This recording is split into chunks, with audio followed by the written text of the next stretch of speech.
You know, I'll be honest with you, I did not think things could get worse after episode 3. This show is still not good, and I'm waiting for it to get good.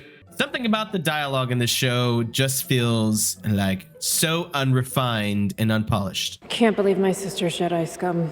There's a real lacking of emotional depth and any nuance. It's hard to buy into the plot because nobody is really like acting with any kind of real conviction here. I'm not saying nobody's trying. There's some characters I think are doing okay. I think whoever the actor who plays Master Soul, I think he's pretty good. Is it Daphne Keane plays Jackie? I like her. Here's the thing about Landma Stenberg. I suspect she is a more than competent actress. I've not really seen her in many roles. I've heard her name for a few years, but I don't really know anything else that she's done. At least nothing I've seen. But I'm gonna assume that she's not a bad actress and that this is just a matter of like bad directing, bad writing. This show, for whatever reason, has proved to be a misfire for her. It's not a good demonstration of her acting skills. That is not an attack on her. It's not an attack on her abilities. But for whatever reason, it's not working. But she's not the only one. That's the thing. Most of the actors speak in this very like flat, reserved way, and the dialogue just does not help. It's a bad combination of like not good acting and just poorly written dialogue. The actress that plays Master Rowe, who is like married to Leslie Headland, he is the worst offender though. Like that lady, I am sorry, she cannot act. How odd. Yes. And I don't know. I mean, so I'm sorry. Like, don't ever put your wife into a Star Wars acting role again, Leslie. Just don't do it. Okay. Every scene she's in, every moment, she always looks like she's struggling to remember her lines, trying to remember how to emote. It's painful to watch. It doesn't help too that her character's really annoying. All she does is talk down to Master Saul. Remember that scene? It's like after they have this big meeting about May, Saul, goes outside, talks to her, and she turns and she's like, why didn't you tell me there was a chance this poor girl survived? Okay, geez, lady, she plummeted to her death. He watched it happen. There's no reasonable person would think that she survived that. That is the most unhelpful possible thing. Like, don't you think he would have said something like that? Unless Master Soul is not who he says he is, and he is lying through his teeth, and he's just covering stuff up. That might become evident later. There's people are theorizing about this. I don't know. I just don't think that's the case. I'm not good at theorizing, but also, why would Soul knowing both May and Osha not benefit the situation? I mean, if there's anybody who could de-escalate the situation, it's probably him, because Torben and Indara are both dead. Kelnaka, turns out he's dead too. And also, I don't see how he can be helpful with, him being a Wookiee. He's probably the most qualified person to be there. You're so dumb, Ro. Who put her in charge? I am sorry. She is like the worst, most incompetent Jedi I've ever seen. Throughout the episode, it kind of jumps back and forth between Osha and the Jedi and May and Kimir, the little sidekick that's helping her out. I don't really know what they're trying to do with May's character because she's never struck me as somebody that's like really all that scary, intimidating. She like beats the crap out of people left and right. She lacks that coldness, to be somebody who would just kill, without any kind of hesitation. But then she says these weird lines. I can't believe my sister's Jedi scum. If she wouldn't say it like that if she cared. She says it so casually. I can't believe my sister's Jedi scum. Where's the emotion? Like, don't you care? I'm having a difficult time buying into the idea that May just hates the Jedi. Okay, she's tried to kill her sister. And she has killed Jedi, but there's like a word. I don't know. She's like sociopathic or something. I don't know. Yeah. So Saul tries to recruit Osha into assisting him to apprehend May. And he explains to Osha that they're still good in May, because May still loves Osha, and that part of her is still good. I find this a little hard to believe because she tried to kill her when they were kids, and she was very toxic and controlling of her sister. And Osha's just like, she's a murderer, but she says it kind of flatly. And then Saul's like, but she is your family. And Osha just like,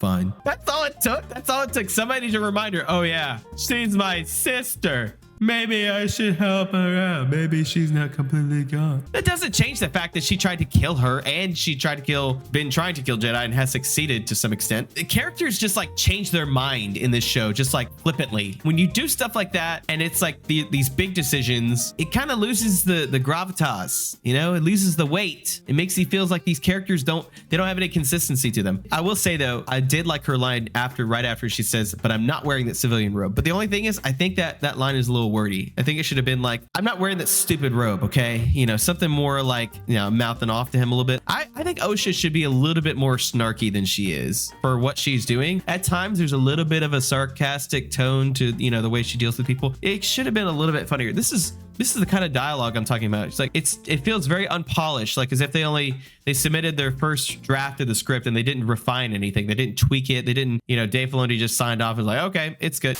And now, okay, we got to talk about the dumbest scene though in the entire of any Star Wars show I've ever seen. And this, I'm just going to tell you, this about ruins the episode for me. Osha is like chilling, listening to the briefing, and that little Basil creature bugs her droid. The droid responds, doesn't like him, sprays him in the face, and then she apologizes, and then she goes up to Jackie and she's like, who is that? And she's like, that's Basil. And then she says, is he or they with us? What the actual y'all? Let me be a little unhinged here for a moment, okay? I'm going to be straight up with you guys. I am not cool with this personal pronoun bullcrap. I'm not cool with it. I think it's dumb. I think it is the most ridiculous trend that has been showing up in modern media in recent years. It's so out of place because you can tell that this was inserted artificially. Do you know how I know this? Think about the question she just asked. Is he or they with us?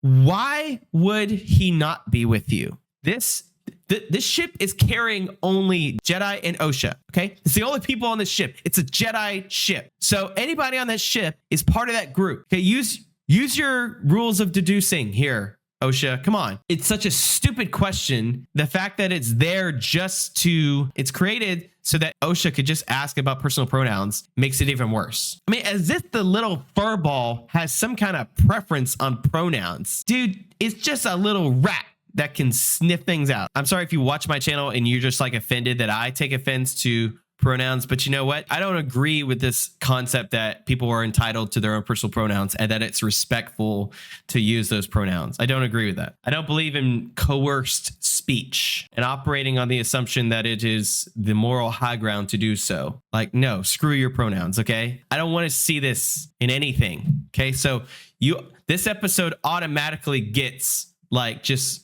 a low rating from me because that crap doesn't belong in any kind of storytelling. Okay. I remember reading Star Wars, the Aftermath series, and I liked the idea of it because I wanted to know more about what in canon happens after Return of the Jedi. Okay. Those books are not great, but one of them in particular, there's a character, they started using the Z, Zim, Zer pronouns, and I could not believe what I was reading. I was like, what is this crap? What is this? Like, this character had no bearing on the rest of the story. Had absolutely no bearing on the rest of the story. They were just some side character that they kept cutting to. Why am I reading about this stupid character that has these dumb made up pronouns? It added nothing to the story. It was a major distraction. People have been trashing this show because they say it's woke, it's politically correct. And the thing is, it kind of is, but I haven't really had an issue with any of that because they haven't really been like throwing it in my face until we got to episode 3. And then it was like, oh, space witch lesbian coven. That is what it is. It's a coven of lesbian witches. But it's weird. It's like they went to all this trouble. They have this checkbox that they sign off. It's like, okay, we've got this character and this character. We got our checklist signed off. But they forgot to include basic things like good writing and good acting. And even at times, I would say that the cinematography is not all that great. It has its moments. It's all right. It's not a bad looking show. Why is Yord like the biggest moron on this show? He has history with Osha. We've already established that. She's been cleared of any wrongdoing, but he continuously doesn't seem to trust her. He's the only one that acts awkward around her. He acts so apprehensive. Like, the heck, Gord? Like, what's your problem with Osha? You're like 3 episodes behind the rest of the characters. I'm gonna need you to hand over that blaster. And she's like, it's mine now. And then he keeps insisting, and then he gets distracted. There's a little moment with them later. His attitude gets explained. He's like, I'm not upset that you're here. I'm just concerned about your safety. Yord has just been consistently apprehensive with her since the beginning of the show, and it's just weird. It doesn't make any sense. So it makes his character frustrating and seem dumb. There's a little Lord of the Rings shot of the group, traveling, the caravan, but since it's the Acolyte and these are Jedi and they're wearing these like yellow robes that I don't care, and it's not nearly as cool as Lord of the Rings, it's okay. It's just kind of meh. It's like, oh cool, Lord of the Rings shot. I do like the world that they landed on. It's kind of cool. But when Osha's talking to Jackie and she's like she's sharing her heart about everything with May, but the delivery, the exposition here just feels flat. There's no depth here. There's no range. They're just spouting lines. Jackie actually has the better lines here and actually says them more effectively. I did like that line where she says, "We're not defined by what we lose. We're defined by what we survive." Not X-23 is one of the best characters on this show, I think, so far. I hope you get that reference, so you get to the end of this episode, it's like, oh, Kalnaka's just dead. He's dead. I can see why they did that, because they wanted to like throw some confusion in there as to like, wait, if May's here and Osha's here, then who killed Kalnaka? Then he shows up, and I do like his entrance because the music, the framing, all that. It's actually the helmet design. It just looks a little silly. Like he's been called like zipper mouth, and I don't think it's a good design. To me, it kind of breaks the tension a little bit. It's a little too goofy looking. Yeah, I'm sorry guys. Not a single episode of this show has gotten the John Hand signature of approval. Not a single one yet. I guess maybe episode 5 will do it. We'll see. We're halfway through the show, and I'm still waiting for it to get good. That sounds really harsh. I don't want Star Wars to be bad. Here's the way I operate, okay? I evaluate every piece of media individually. The problem is that as time goes on, as Disney continues to disappoint with their handling of Star Wars, it makes it harder and harder to trust them. It makes me more cynical. And so that's why I actually went back and rewatched Andor, because I needed to be reminded that they can produce good quality content. Now, I actually have liked a lot of what they put out. This is the most unpolished, poorly developed show that they have done probably yet. Maybe this and the Book of Boba. And also Kenobi was so bad at times. I wanted to love Kenobi so much because it had so many things I love, mainly, Vader, Anakin, and Obi-Wan. But oh my goodness, that show is so flawed. And they only got 6 episodes. What's with that? Anyways, all right, that's enough. I can't talk about this anymore. Next episode, let's go. Bye. Goodbye.